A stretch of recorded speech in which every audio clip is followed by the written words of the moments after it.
But I really don't have any regrets. I really don't. I've lived exactly how I've wanted to. I've tried my hardest every single time. I didn't win the matches that maybe I should have always won, but I really gave it my all. So that for me is enough.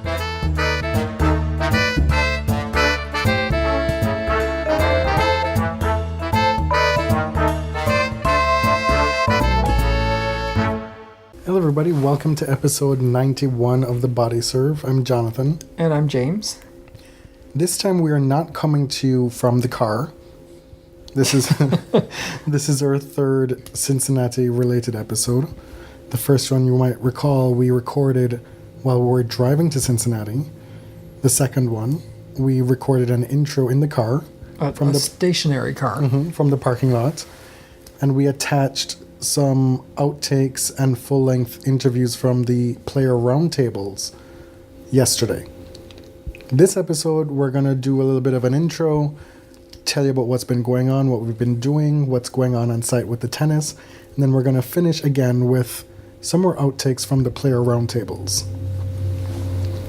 What have we been doing today, James? A lot. Man, I'm tired. Do you want to hit him with the big news first? Which is what? We secured a 2-in-1 interview.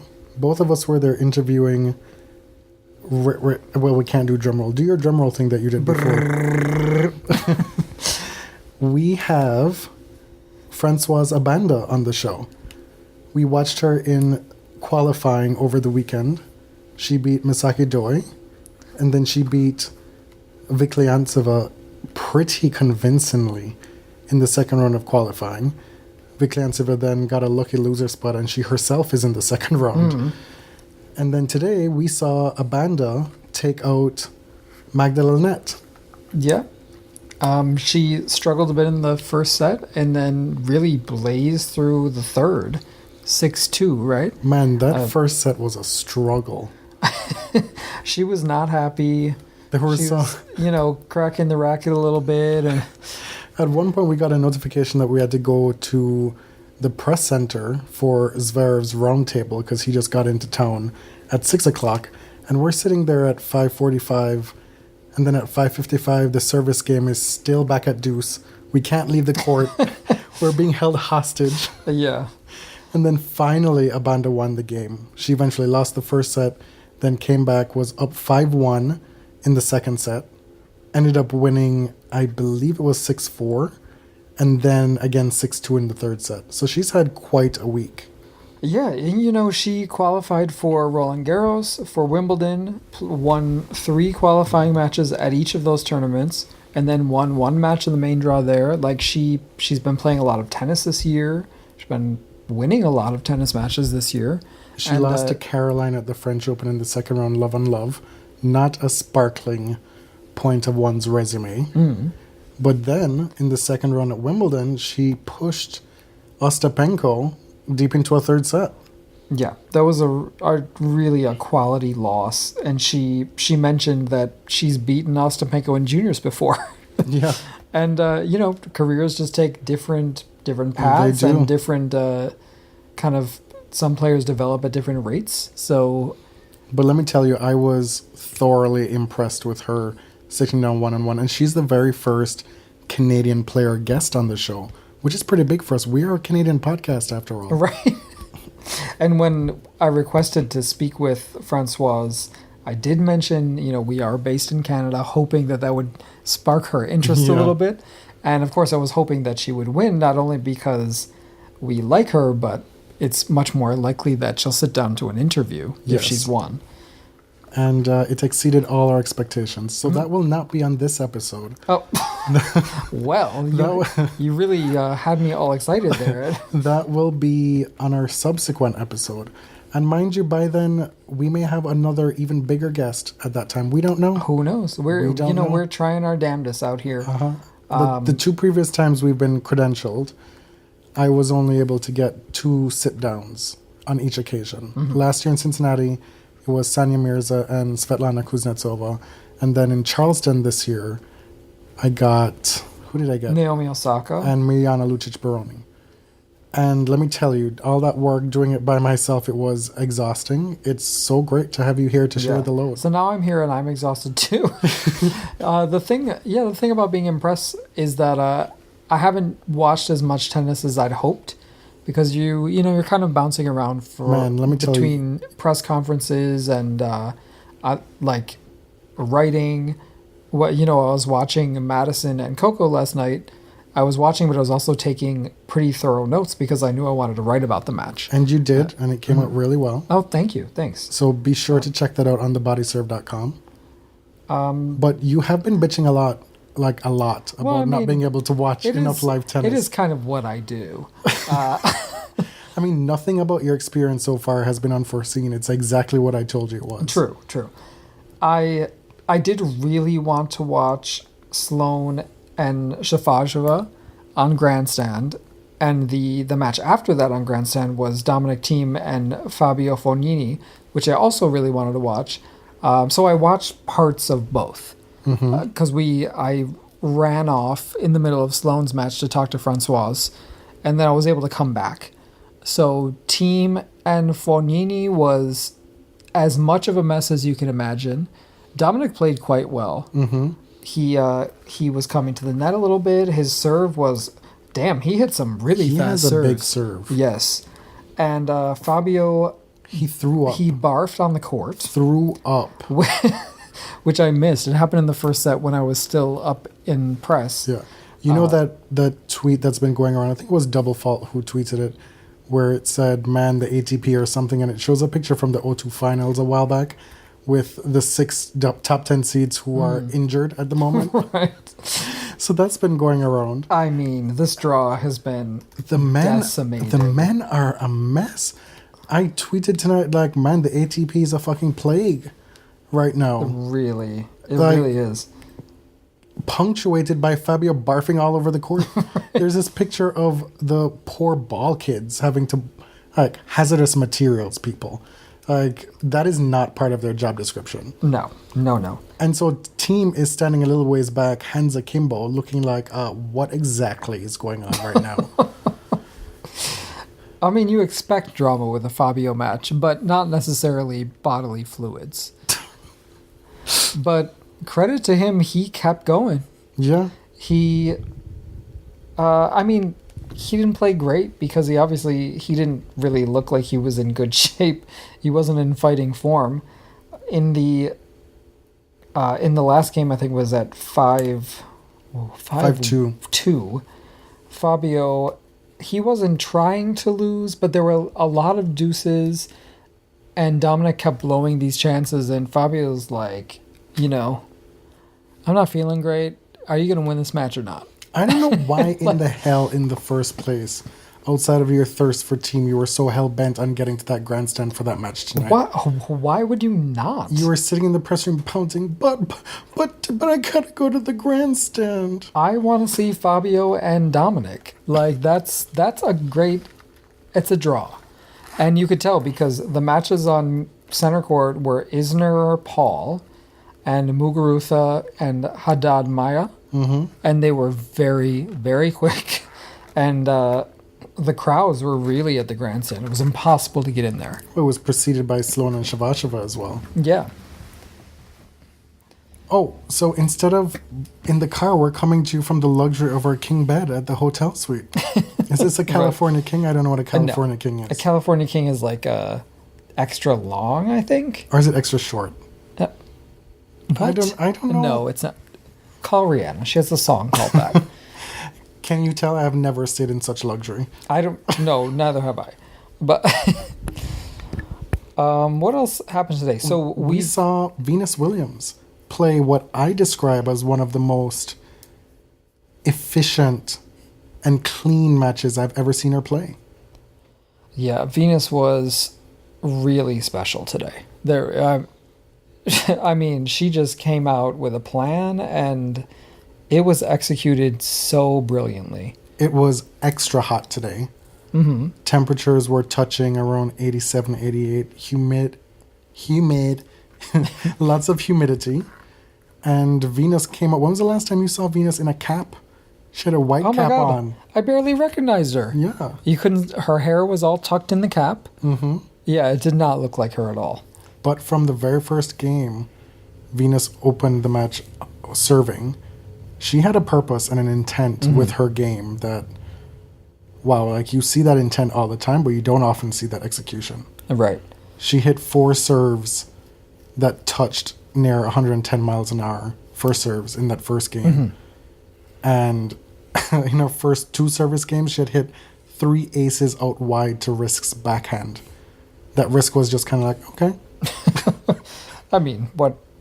Yeah, at a lot of points in that match, Alison Riske, who wasn't playing badly, must have been like, what am I supposed to do here? Like, when Venus is playing like that, I mean, Alison can play her game, which is a solid game, but she's barely making a dent. Even up until 5-2 Venus up in the first set, Alison was playing pretty well. They from the very first game, they were having 8 to 10 shot rallies. Right. And these weren't just no ordinary rallies. These were rallies where the balls were screaming for their lives because both women were just pounding it. And Venus just had every answer today, and it started with her serve. And Venus, I mean, more so than Serena, Venus often plays with straight power and doesn't really mix up the paces a lot. But something that has changed in her game this year, I think, is that she's willing to be a little more patient because I think she's healthier, she's fitter, she's not as nervous about spending time on court. At least that's what it looks like. Yeah. And so watching Venus be more strategic, mixing up pace, drop shotting, and then passing or lobbing, like that's a really exciting development, I think, in 2017 Venus. And it's not like she's never done it, but it seems like it's a more reliable aspect of her game. She went on to say after the match that she had to exercise a lot of patience because the surface was so slow. I'm like, that did not look slow. The to me. surface? Yeah. And Cincinnati is typically supposed to be pretty fast. Well, I don't know if she said so slow, but she said the courts were playing pretty slow. Okay, I mean, she would know better than us. She would. I mean, I watch tennis more on TV than I do live, so maybe that just didn't translate for me in the moment. I just know it was all sorts of fun to watch. Yeah. And after that, so Venus went up 2-love, and then Riske broke back, held for 2-all, and she didn't win another game the entire match. 6-2, 6-love in just over an hour. Yeah. How often do you see Venus matches with that kind of scoreline? Well, she needed to on a day like today because it was that hot. Right. Ostapenko was flailing away out on the outer courts, struggling with the heat. The heat rule was in effect at one point as well. It was actually, a match was suspended. There were some conflicting reports whether Ostapenko was suffering badly or she was just not playing very well and perhaps being a bit dramatic. Maybe a bit of both. I would believe either with Ostapenko. So it was my turn today to do the write-up, so I picked that Venus match for obvious reasons, and I wrote about it. So that too you can find on the Body Serve. I'm going to try to link to both articles in the description for this episode. And Okay. so tomorrow, what do we have on tap for tomorrow? The order of play tomorrow is crazy. Despite how decimated the men's field is. Yeah. So we start off with Grigor and Deliciano on center court. Over on the grandstand at the same time, another dilemma today. Kazatkina and Madison Keys. So those are 2 matches that I want to see. I mean, I've seen Grigor's coach, Danny Valverde, more than I've seen him Right. this week so far. Yeah. So after that, on center, Venus versus Barty, which that is where I'm going to be. That's not a hard decision. Nope. We saw Barty play a bit of singles today. Was that today?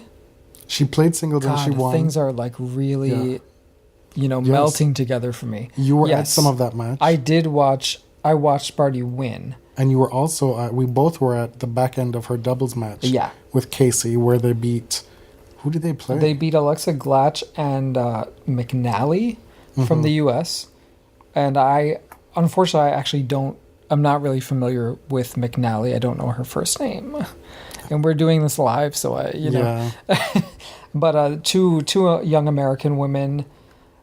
And, I mean, ABCD is just a really tough doubles team. And so much physical strength, so much touch at the net, and Ashley Barty's serve was dominating. It's the truth. And like in doubles, it's what can you even do? The crowd, the very pro-American crowd, as they're entitled to be. They are, but they weren't even. They were out here applauding McNally and Glatch, right? Fine. Yeah. And so Barty and Delacqua were serving for the match. They're like, let's go, girls, let's go, girls. They're like, let's get this break. Boom, boom, boom, boom. I mean, Ash Barty was like... Ash had she had like 3 aces in the final game. She was having none of it. It was... Dead silence. I mean, talk about like taking the wind out of your sails. Because the American team, whoever was serving, I think it was Glatch, she really got them out of trouble in her service game. She has a big serve too, and she really powered them through. And then, you know, the crowd got excited. Here's a little opening, and Ash just shut it down with her serve. So I'm really looking forward to seeing her play Venus tomorrow. And I think, of course, I don't want to make any predictions. Venus was in fine form today. So was Barty. I think we're not going to do any predictions. All we can hope for and what we want is just a nice, clean, exciting, aggressive power match. Because these two have the potential to put on something really special tomorrow. Yeah. And let me tell you that backhand slice of Barty, she can use that in a lot of different ways. That's what I noticed in her singles match today. And I bet we will see a lot of it tomorrow. Yes, probably. I think that'll be part of the game plan. What else is on the docket for tomorrow? Oh, let me look Del here. Potro is playing that American Kruger, I think, who took out Benoit Paire. Yes. We have Tiafoe and Sasha Zverev on center. There's Makarova and Kerber. I mean, let's just point out the exciting ones. I feel like folks have tennis apps that they can look up. Okay. Of note, Caroline Wozniacki is out here on court 10 tomorrow. Formerly court 9, that's one of the changes for this year. They've added another court, which I think is court 5, which has then pushed back all the other courts a digit. Yeah. So court 9, which was previously one of our favorite courts, is now court 10. And man, did Caroline Garcia win today? Or was it Vesnina? No, Vesnina won in 3. Okay. So it'll be Vesnina and Wozniacki on court 10 tomorrow. If you want to get away from all the madness on the main courts, that's where you should be. Abanda, our friend Francoise, is playing Julia Gergis tomorrow. Who is one of the hottest players on tour. Yeah, Gergis is playing really well lately. She took out Radwanska today, 6-4, 6-4. And night matches, our world number 1, Karolina Pliskova, is playing Vikliantseva, whom Abanda beat in the second round of qualifying. And Rafael Nadal is playing Richard Gasquet.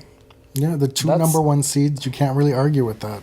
Yeah, and for Nadal to draw Gasquet in the first round and vice versa is kind of sucky for them, great for us. Mm-hmm. I remember you and I actually saw, I don't even know if you remember, in 2008 in the Rogers Cup Toronto, we saw Nadal beat Richard Gasquet in 3 sets and in a night match. I want the listeners to go and fact check that. Fine. I think my memory is correct, but let's see how this old man's memory is holding. Right. So yeah, tomorrow is packed. It's going to be hot. And shout out to your mother and your aunt who arrived today. They'll be staying through Friday morning. So they saw tonight's night session, and then they'll be here tomorrow during the day and Thursday during the day. Mm-hmm. And because your mother in particular is a huge Rafa fan, We have reached out to try and get her tickets for tomorrow night as well. Yes. And we got some very kind responses on Twitter. She's been to the Rogers Cup a few times, and each time Rafa's pulled out. Yeah. And she's a big fan, and this will be the first time she's ever seen him. And my Aunt Mary, we found out tonight, we walked by the the racket stringing tent, like the racket stringing sweatshop. I just want to pull up a chair. I know, and watch it. And she's like, oh, I know how to do that. I'm like, say what now? She's like, yeah, I had that job a while ago. I'm like, okay, is there anything you don't know how to do? And as she said, these people must get carpal tunnel or something. Yeah. But she looked up close, right up to the window, and who does she see? She sees 5 frames, and on the top it says Williams, V. Like, oh my God, those are Venus's rackets. Veronica Williams? What? So we met a ton of people since we've been here, and I guess you just wanted to shout out a few of them, right? Yeah. Twitter, it brings people together. Twitter's lit. Tennis Twitter is lit. And there are a lot of tennis Twitter folks here in Cincinnati. Well, the folks that we know already. I met Chad, CC Smooth 13 in Charleston, and you met him for the first time. Yeah. But Chad, we've been talking for a long time. I feel like I already knew Chad, you know. We met Peter, who's Thai guy. 84. Who we've talked to on Twitter for a long time. He listens, you know, he's really cool. It's really great to meet him in person. And now he's on Tennis Inside Out with Val, who's also here. Who we've met again because she's in press every year. Mm-hmm. And Steph in the U.S. Of course, and her mom. Mm-hmm. Angie. I don't quite know the end of her Angie, handle yet. From South Florida. Yes. We met her today. She was delightful. Yep. And she's part of the hookup for your mom's tickets tomorrow night. Right. Well, my fingers are crossed. Big thank you to her and Thai guy, Peter, because they were a huge help in such a short time, too. The response was so rapid and so appreciated. Yeah, I know. Tyler Green, I met actually at Taylor Townsend's match against Monica Puig, and I didn't actually know who he was at first until he made this sly comment about listening to 2 Canadian guys clown on Ostapenko's serve. I was like, oh shit, he's talking about me. But it was great to finally meet him in person. I've known of him for a while. 2 years ago, when we first came to Cincinnati, the first time I ever saw Steph in person, she was sitting with Tyler Green on court 9, who was court 9 back then. And she waved to me and she was sitting beside him. Oh, yeah. But I never met him that time. Mm-hmm. And he's since become a listener, it seems. So thank you. Mm-hmm. And he was also instrumental in getting us to decrease the size of our files. Right. For our podcast when you download them. Which so thank you to him. Has made it easier for y'all if you download, and has made it much quicker and easier for us to upload. Yes. So that was invaluable advice from you, sir. Yeah. And all this that we do, we're professional novices, pretty much. Everything has been self-taught. Yeah, definitely. So that was just one more thing that we learned. And today we met Bad Toss, who John Isner called Lady that one time. You may know Bad Toss. Her name is Catherine in real life. Mm-hmm. From her roundups of John Isner's Twitter likes, which is an invaluable resource. Yeah. She does the hard work for the rest of us who don't have the emotional energy to deal with that. She also wrote this fabulous piece that was heartfelt and sorrowful for her to write about the state of men's U.S. tennis and a while back. Kind of about the experience of watching American tennis in the age of Trump. Mm-hmm. It's a really thoughtful piece. It was great. And as she pointed out today, she ended it with pointing to Christopher Eubanks as possibly one for the future to turn this Titanic back around, to quote Miss Amy Grant. Titanic? What? You don't know that song? Amy Grant? Yeah. No, I don't know that Takes song. Takes a little time sometimes. I definitely had the Amy Grant cassette tape. Listen. When she had that Baby Baby song, like in 1991 or something. But how do I know this growing up at like 12 years old in Jamaica, knowing I'm Yeah. loving that song and you don't know it? I don't know. Because she was like also a Christian singer. So like, of course you'd hear that in Jamaica. It's actually, no, that wasn't wise. Because I listen to Rick D's Weekly Top 40 every Friday night. Oh. That's why. And Is it she probably still charted. Is she still married to Vince Gill? I don't know. That's someone's homework. Vince Gill has one of the most distinctive country voices I've ever heard. True. Where are we now? So we're talking about who we met? Yes, Bad Toss, a delight. Lovely to meet you.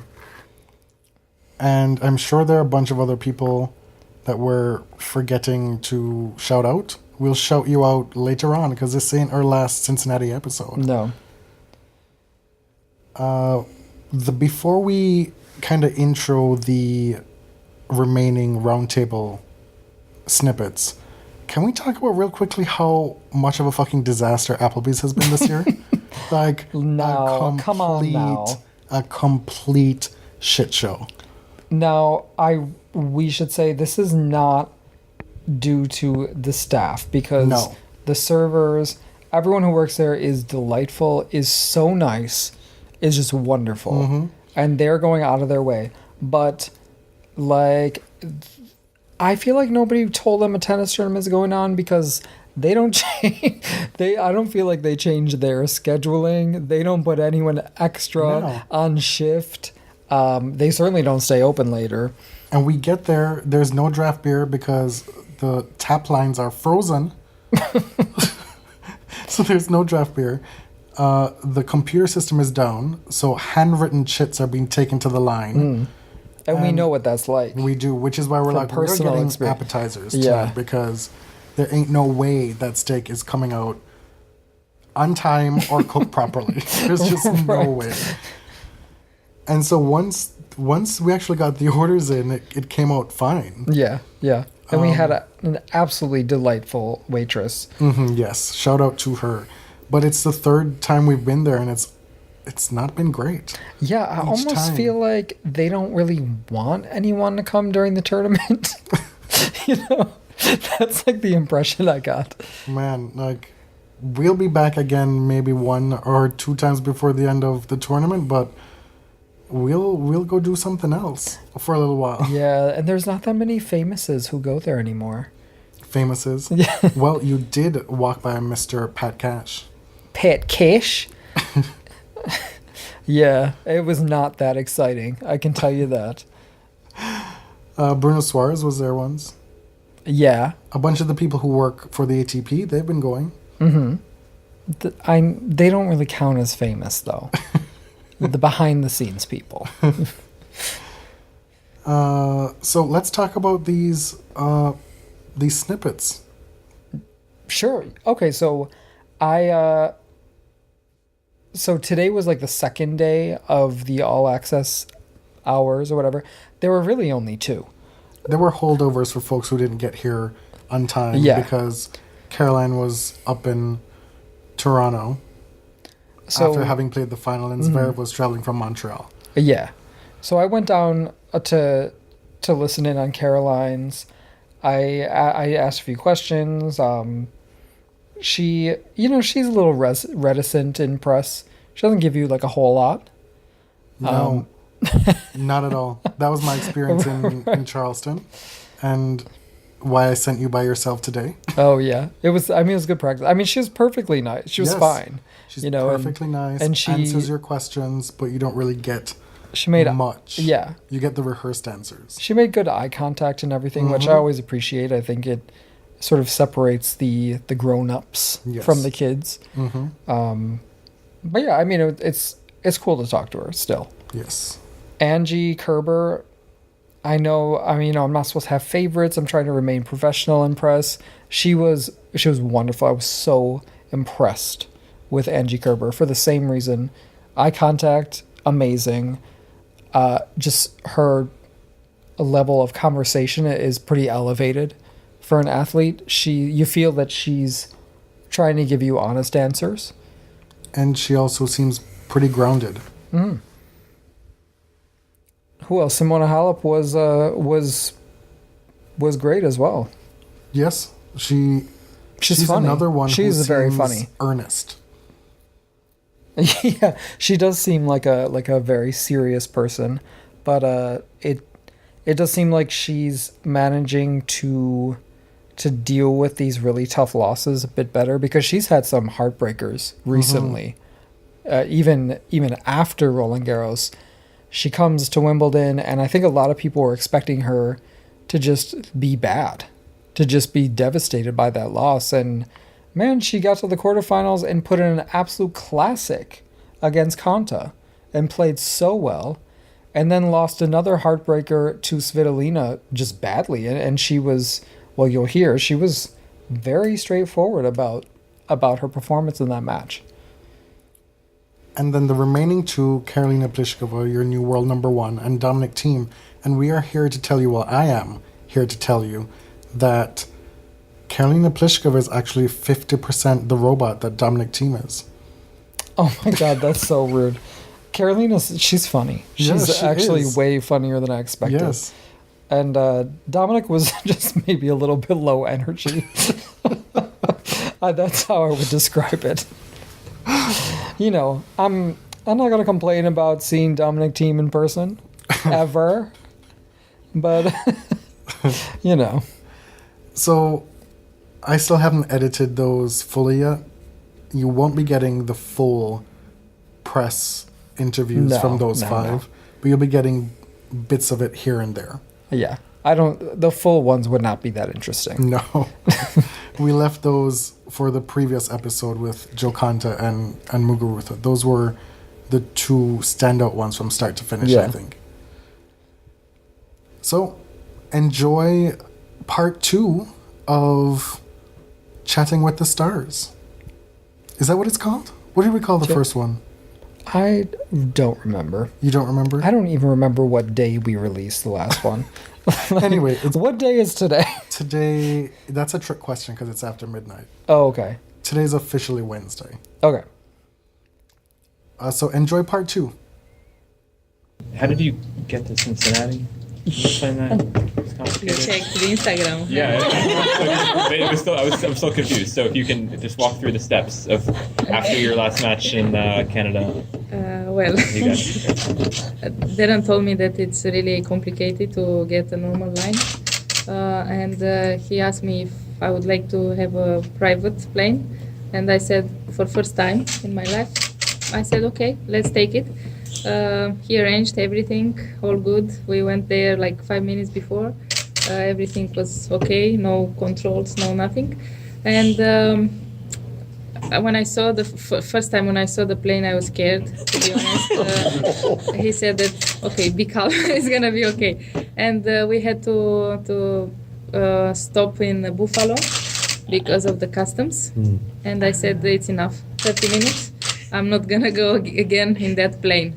So I got a car and I came by car, 6 hours driving. What is it about the plane that was Too small. I got like, claustrophobic? yeah, a little bit. And yeah, I felt that I have no air. So it was like I was white, cold. And I said, okay, that's too much for me. And the two boys, my physio with my trainer, they went by private plane. Which you paid for to go to Cincinnati. Yeah. I came with Darren. Poor Darren. I'm sorry for him, but it was funny. It was relaxed, actually. For me, it was relaxed after that Did plane. you do the actual driving, or who was driving? I drove 2 hours, and he did 4 hours. How was it driving? What did you see between Buffalo and Cincinnati? You drove from Buffalo to Cincinnati, right? So probably a lot of the part of the world you haven't been to before. So Yeah, I never been did you there. see- Did you see anything interesting on the way? Just the trees. Actually, the view was really good and was quiet, so it was better. That plane was moving a little bit too much, so I was safe on the ground. Because all the trappings of being a top player means that you're never going to fly with a private plane again? Not that one. I've been with the bigger one, but with the small one, no. And never again. I believe you. How have you gotten between Canada and Cincinnati in past years? By normal line. Well, it takes like 10 hours because you have to stop, and with the customs, with the lines, everything takes a lot. quite the story. It's a big story for myself. Actually, it's a big one. To go back to tennis. Boring. Yes, I hate to be the boring one. So obviously your start to the hard court season sort of was a bit sort of messed up with the heat, with the what was it, illness in Washington? Well, The heat? it was really hot, and the fact that I played 3 days in a row, I think at 2, was very, very tough for me. I was not used to 47 degrees Celsius, so I was in the last day. I asked for a late match, but I couldn't get it. So it was pretty tough to go through that heat. And actually, I'm not retiring because I don't like during the matches, but I had to, so I couldn't push myself. So you're happy that since then you've sort of hit a really good run of form? Yeah, I'm okay, and it was just about 1 day just to get to normal and to recover. And in Toronto was good weather, so I didn't have that problem. Simona, do you feel like right now that your kind of basic level is higher than maybe it was a few months ago? Not last match. Okay, yeah. I'm not talking about that one either. You brought it up, Thank you. not me. You brought it up, not me. But it seemed like in Toronto that the matches that you played up until that one, that it was just kind of standard level, nothing special, but it was still a very high level. Yeah, for you. I felt the same. I felt that the match against Garcia was maybe the highest on hard court this year. I feel confident. I feel that my game is there, and I feel strong also. I can direct the balls where I want, so this is the most important thing in my game. I can move well. Actually, in Toronto, I always played well, so I feel the courts pretty well. I feel the atmosphere, the fans. It's really nice, and I always have a great time on hard courts, and hopefully here as well. I really want to play well here. What? Sorry to bring back to that match. Looking back, what do you think happened there? Because on the TV, the commentators were confused what was happening, why it wasn't closer. I can't explain much, but I'm really disappointed about that. I never had something like that, and never happened to me. But I heard that can happen in the live tennis, so I just take it like that. But I really want to apologize actually to the fans and to the people that came to that match. It was a horror match for me also, but I just couldn't feel the ball. So today I practiced, and it's a little bit better, but still I have some dubs. But I have one more practice today, and I'm sure that it's gonna come back. Just hard playing a second match in a day because you don't obviously have to do that very often. I can't say that I was not ready physically. Just the touch of the ball. Maybe I changed the chords, and in the same day it's not easy. I don't know how to explain it, but I just had no feeling at the ball. Has it happened to you before? Like that bad, no. There's obviously a lot But of... everything has a beginning, no? And also the end. There's a lot of players that could walk away with a number one, and not that long ago you said, you want that chance, because obviously people have got the number one and not really performed well when they got it. How are you feeling now? Well, I always said that you are number one in the world if you get to reach that place. If you have also the Grand Slam, you are real number one. This is my line forever. But to be number one in the world, I think it's a big thing, because shows that you've been consistent years and years, and you won some tournaments, even if they are not Grand Slams. You won some tournaments and you won the place. Now I was very close winning the Grand Slam and being number one in the same day. I still have bad dreams about that. I still suffer. But I'm not thinking anymore in this moment, because I think the pressure, the desire that I wanted holds me back a little bit. So I'm just trying to take match by match, and if I will be able and if I deserve the place, for sure I will be. So I will work, and I will take it like every day, just hard work and play to win every match. Last questions for Simona? Now that you're a couple months out from that French Open final, do you feel different now than you did back when you lost your first Grand Slam final? Can you compare the two? Yeah, I feel different, and I feel more I feel safer when I go on court. I felt that I really won the place to be in the final because I have the game, I have the experience. Maybe the first year was a little bit like euphoric thing in the final, even if I was close to that one as well, but was different. Now I felt more safer on court, and I feel that even if it's a little bit too arrogant, I deserved it to be there. You said that you didn't play necessarily your best tennis in Toronto, but you still beat Kazatkina, Venus, Muguruza, Halep, and then Caroline in the final. Yep. 3 of them really easily in terms of the scoreline. And these are players that you possibly would play throughout the second week of a Grand Slam. Does that give you added confidence now to take that next step? Know that you've won so many of those tournaments just below?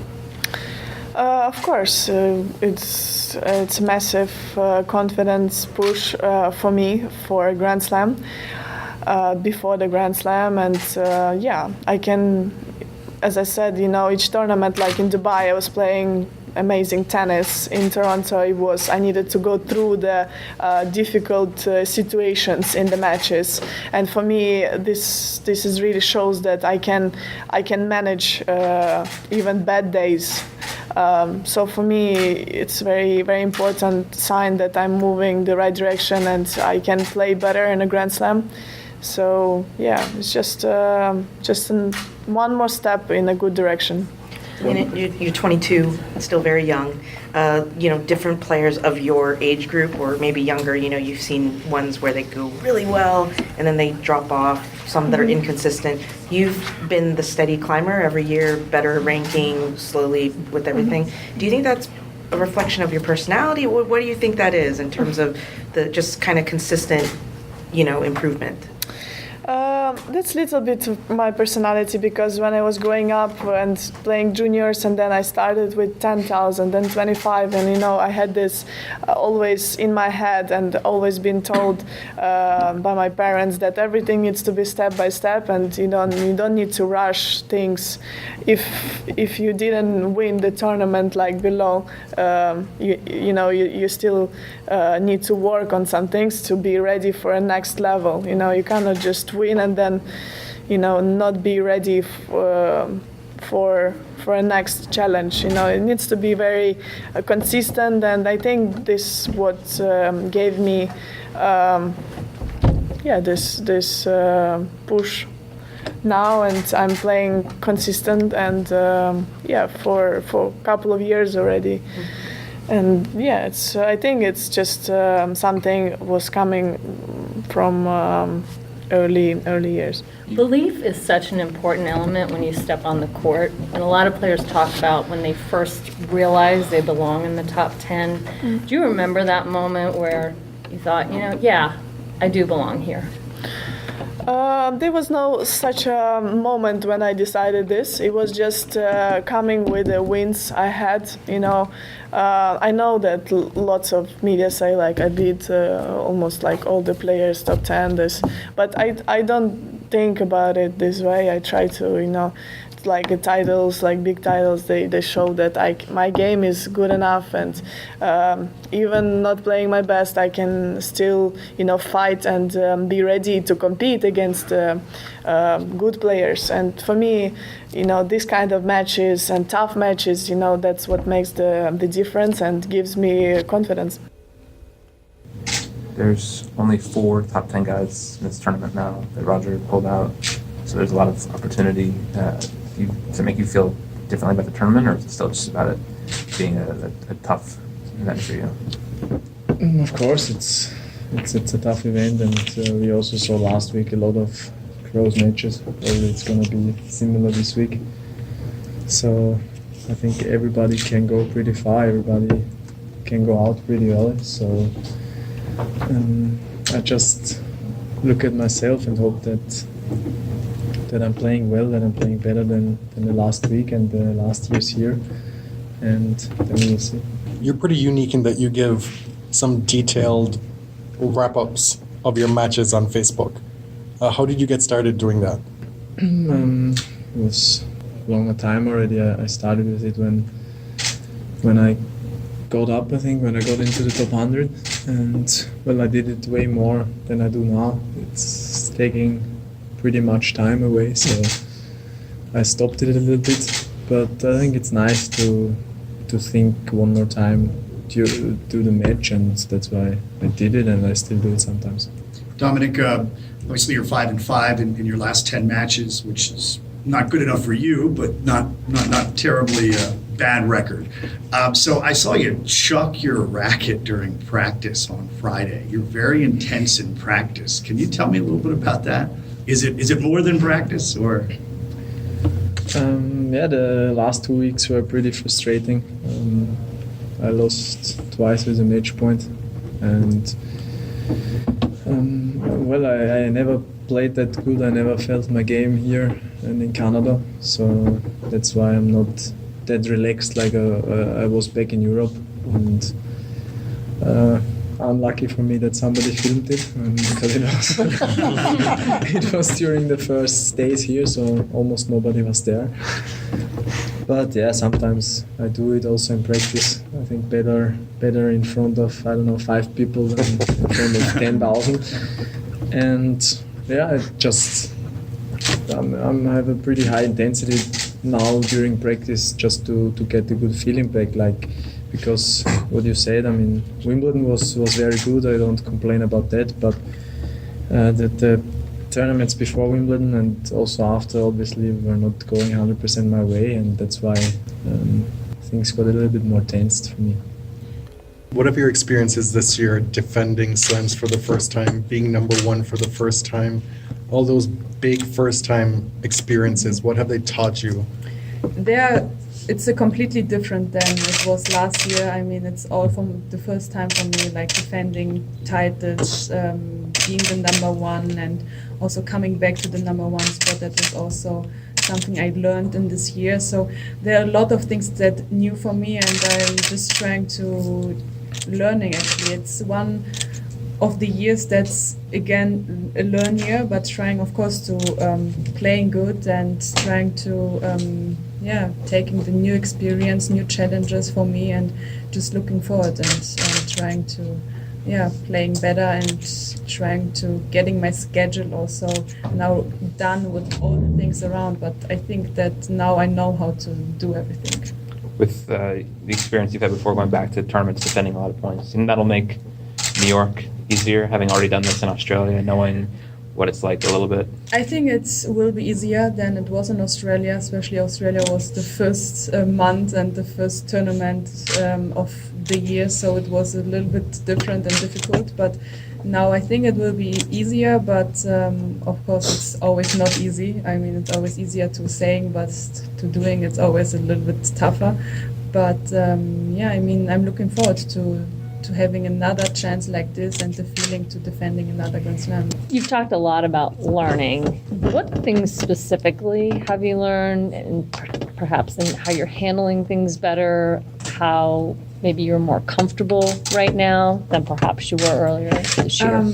I think you have to learn to saying a lot of times no, because when you reach at the top, everybody would like to have something, a piece of you, and I'm like a person, I'm trying to do, if I do something, I'm doing this like for 100%, and after Australia there were so many things, so I've learned to saying sometimes no, because to taking care of me, I mean, this is what I've learned, and also to schedule the day, like not doing everything like side by side, just having time for me, like 2 or 3 hours between everything, and just saying, okay, now I have time to go for a coffee, and just sitting there for 1 hour at least, and not going the whole day something, and then I'm dead in the next 2 days. So this is what I've learned, and this is how I'm scheduling this with my team as well right now. When you go through kind of periods where you're not feeling great on court, or you have a particularly tough loss, have you learned kind of strategies to get you through that, just to to get your head back together for the next tournament? Yeah, I mean, of course, you are disappointed if you lose match, especially early in the tournament, and when you play maybe not your best, but this is why I have like a good team that knows me very well, how to deal with me, how to speak with me after a lose. So, of course, we are sitting there, and I'm trying to speaking about the match and trying to take the positive things for the next tournament. And it takes, of course, one day to just maybe going with my mind out of the city, and if you reach another city, you're of course 100% again here and trying to do your best to playing good in the next tournament. We were just talking before we came in about what players do with their trophies. What do you do with all of the trophies you've won? Where are they currently?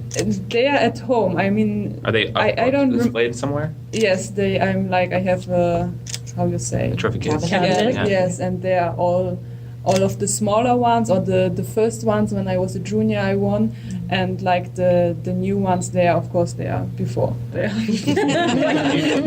You put all, because you get, I'm just curious if players sort these, you get runner-up trophies too. Yes. Do you put all those in the case, or do you put those somewhere else? No, they are also there. Okay. Yeah, because the runner-up, I have a lot of runner-ups, so they are a lot as well. So I have both in one, because the final is always a final, and yeah, it's always special. Do you have them at your home, or do your parents have any from when you were a junior, like with Angie's first trophy? I think they have like the really old ones when I was a junior, and the really small ones. Actually, they are not so small, because when you're a junior, you get also big ones. So, but like the pro ones, they are with me. It seemed like the day that you became number one, you released that social media message. It seemed that you were really excited for the moment. At the picture, I was excited. I don't know how I was behaving. Are you feeling like you're ready to embrace the role as world number one and all that comes along with it? Yeah, obviously I was excited to get there, because I think I was playing very well during the season, and still getting a lot of points, and still I was standing on the same spot to be number 3. And even with the semis in Paris, it was a few tournaments I had close to getting there. So, and then unfortunately it was kind of bad timing that I lost in the second round of the Wimbledon, and then I got there. But still, I think it doesn't matter how you get there, So it's just a matter of the year so far. So with the points, and that's how it is. So I was celebrating a little bit, 2 days, and but otherwise nothing changed, and I'm just trying to. It's a big responsibility to be there, so I'm just trying to take it really seriously. For most of this year, Angie was number one, and we saw that she had a few struggles throughout the year. Whether or not that was due to being number one, we won't know for sure. But is that something that you look at and gives you any concern? I think her case is still a little bit different. She won 2 Grand Slams, and I think the pressure was quite huge on her. And obviously she didn't come up from nowhere, but probably nobody was expecting that she's going to have a year like this. So I think and she's from Germany. I think it's still a little bit different. The country is bigger, so. And it's few of us in Czech Republic, so I don't think we take it, or I don't take it that like a huge thing. So for me, everything stays the same. So I don't want to have any changes. I don't want to feel different only because of the ranking. So, like I said, for me, everything stays the same. Karolina, you're back to defend your first title, and huge opportunity for you to back that up. When you look at your game compared to where you were a year ago, what are your major improvements that you see? I mean, a year ago, well, I won this tournament, so I don't want to compare, because it can happen that I'm not going to win this tournament this year. But I think overall in the game, in my mental side, I improved a lot. So handling the pressure much better than I was last year.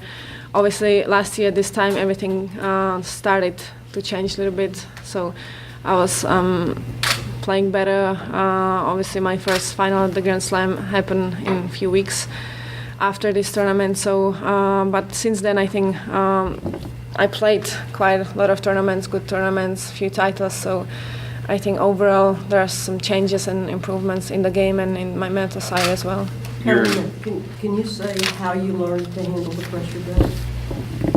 I mean, just for me, it's like naturally. So I don't try to do something else. I don't try to, behave differently, or just try to not see the pressure. Obviously, the pressure is always there. Even I think for the seeded, it's even worse than for not normal people. I mean, we are still normal people, but for the not seeded, so there's always a pressure, because everybody wants you to win, and the fans are expecting you to win, but just take it as it is and even try to work with the pressure. Last year you said your New Year's resolution was probably to bend your knees more. How'd you do? I'm trying. I don't know if you see, me. Yeah, I think it's a little bit better. Maybe like 5 centimeters down. So next year 10. Yes. Yeah, all right. Can you describe what the past year has kind of felt like for you? Well, the last year's been good. You know, I've been playing pretty well and just doing my thing, stayed healthy, and yeah, everything's good. Do you feel excited, comfortable being kind of one of the top contenders for the biggest titles? Yeah, I mean, I think so. I think I've been that for years, and you know, it's nice to be playing well and being healthy. I think you know, playing in big matches is what you train for. So yeah, it's exciting. You have come back so many times, seems like, in your career. What are the keys to staying up when maybe things aren't looking so bright for you? How do you keep finding the motivation, the confidence to keep making all these great comebacks? Well, you know, I hate losing. I think that's the main thing. That's my motivation.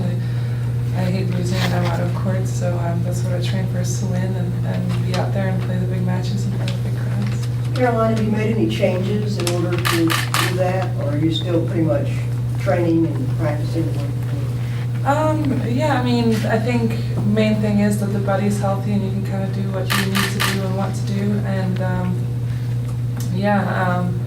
most changes that I've done is just listen more to my body and maybe cut down a little bit on my off-court training, because it sometimes takes a toll on the body. I'm not 18 anymore, so you know, getting older.